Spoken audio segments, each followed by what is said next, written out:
Iran table पर आए या ना आए, हम जंग खत्म करके निकल जाएंगे। ट्रंप ने ईरान जंग पर डेडलाइन दे दी।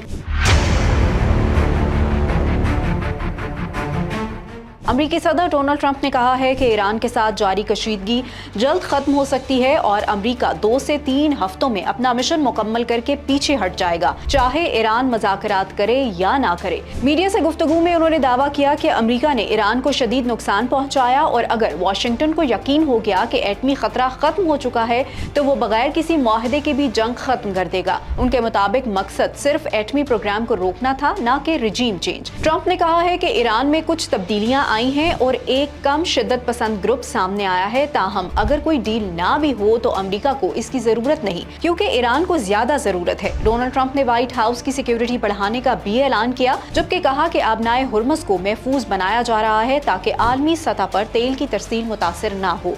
अपडेट्स के लिए देखते रहिए vnews.pk।